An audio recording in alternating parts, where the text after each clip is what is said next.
Minsan talaga naaasar tayo sa mga persecution na yan eh. We are being persecuted. Why, Lord? We were just telling your goodness to the world. Then, hindi pa maganda ang pakita sa inyo. Alam niyo po bang ilang beses kaming sa term ng mundo nabastos ng gusto while preaching the word. Pero, yes, siyempre, bilang mga human beings, nabuwisit talaga ako. Naasar ako na tao lang din ako eh. May mga worst experience pa na kung ano yung binibitawang salita sa inyo, kulang na lang itaboy kayo. Hindi naman ginawa pero ang bastos talaga ng pakita sa amin. Especially yung dinalaw namin na kaibigan pa ng mother ko yung may sakit na yon. Eh yung asawa naman niya hindi naman namin ganong namimit. And then, nung dumalo kami, katakot-takot na hindi kagandahang asar ang ipinakita po sa amin. But, you know what? These things, mga bagay pong ganito, biblical po yan. It's so biblical, I'm telling you. Oh my God, it's so biblical. And reading all of this wonderful word from the Lord's word, I am so overwhelmed with gladness and joy that at least naparangalan ko ang kanyang pangalan kahit na hindi kami pinakitaan ng maganda ng ibang mga tao. Well, pinagtatawanan kami, they're not taking the word seriously, and I'm so afraid for them dahil hindi nila alam yung pinagtatawanan po nila. Ang salita ng Panginoon ay hindi katawa-tawa, mga aso. Yan sila. Okay? Just so, yes. Actually, kagabi po nag-order ako sa Shopee. 65 cm na parang stop toy ng aso. Parang in-order ko lang po para pagtripan ko tong mga aso ito. Parang katuwaan na parang tatakutin ko sila sa matagal pa siguro darating yun kasi imported pa galing pa sa ibang bansa. Okay, ba't pa tayo napunta dyan? Yun, sa about persecution, persecution means marami pong bagay yan. Pinipersecute ko dahil gumawa ka ng maganda, which is true for the Lord, from doing it for the Lord. At pinipersecute ko naman dahil gumawa ka ng pangit. So whether pinipersecute kang maganda o pangit, okay? Piliin mo na yung pinipersecute ka na sa magandang paraan. Na pinipersecute ka dahil sa pangalan ng Panginoon. Yan po ay isang karangalan. Maybe the world will see or look at that parang persecution na lumalabas na tayo ay parang mga nakakaistorbo sa kanilang mga ginagawa, pero ang totoo po noon, tayo po ay pinipersecute sa isang magandang paraan dahil we're being persecuted in the name of the Lord Jesus Christ, the King of Kings and the Lord of Lords. Okay, so ito naman po yung sasabihin ko po sa inyo. Buksan niyo po mga Bibles po natin sa John chapter 3. Tama ba to? John chapter 15 verses 18 to 19. We have only 2 verses. John chapter 15 verses 18 to 19.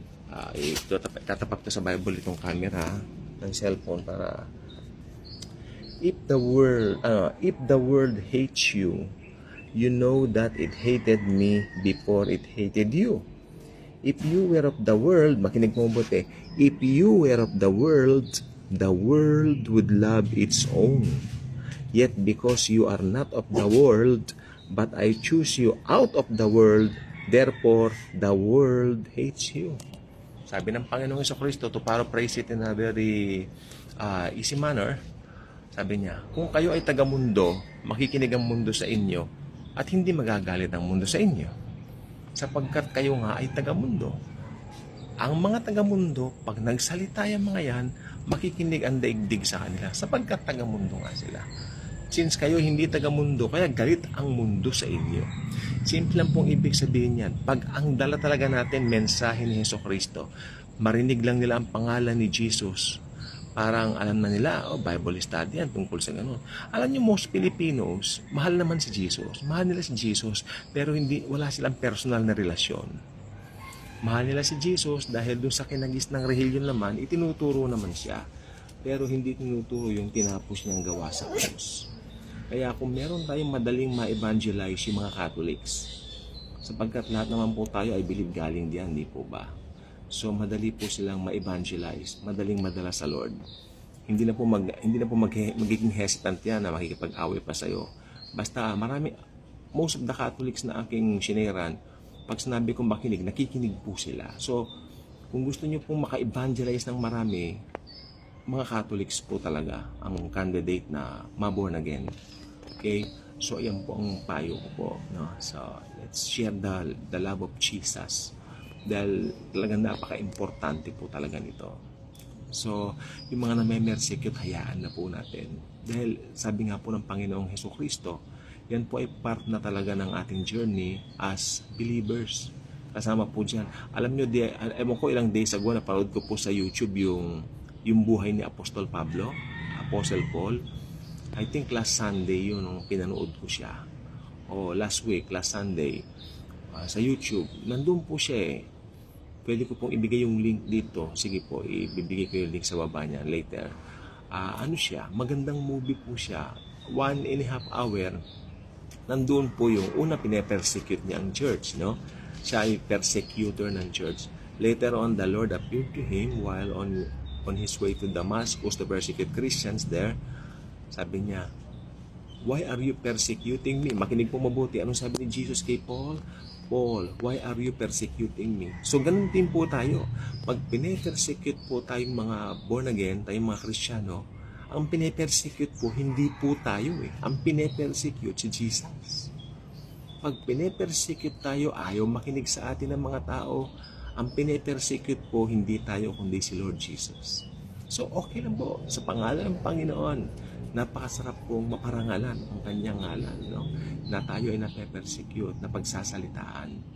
Okay? At yung iba nga po, naglilid pa sa pagtakwil, tatakwil na ng family dahil naging Kristiyano, naging mananampalataya ni Kristo. That's fine. Kung ang kapalit naman yan ay buhay na walang hanggan at gagamitin ka rin ng Lord to bring more souls. Kung kapag dadala ka pa ng mas maraming kaluluwa sa Kanya, mas maigi na po yun. Kesa nandun ka sa comfort zone mo, tapos niyakap mo yung comfort zone mo na hindi mo nagamit ang purpose mo sa buhay. Okay?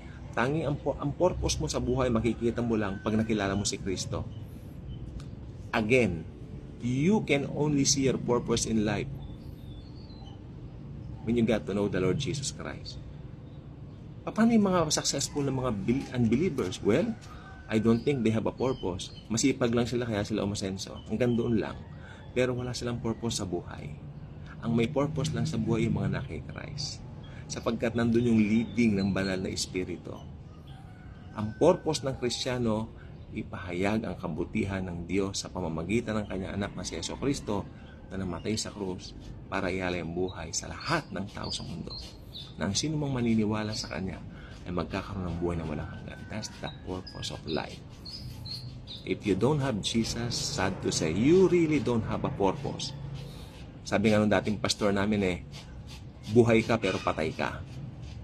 Okay? You're living but actually you're dead because you don't know the Lord Jesus Christ who is life Himself. I am the way, the truth, and the life. No one cometh to the Father but through me. Tandaan nyo, sinabi ni Kristo, siya ay life, the life, with the definite article D, T-H-E, the life.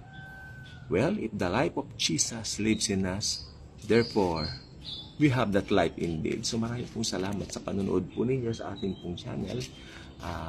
Panalangin ko po na mag-subscribe po kayo dito sapagkat dito po walang ibang bida kundi si Jesus at ang ginawa niya sa krus ng Kalbaryo para magkaroon ng kapatawaran ng sinumang lalapit sa Kanya. Okay? So maraming pong salamat. Share this video at naniniwala po akong maraming mable-bless. Dahil may encounter nila si Jesus Christ, ang nagmahal sa kanila at nag-alin ng buhay sa kanila para sila ay magkaroon ng buhay na walang hanggan. Thank you and God bless everyone.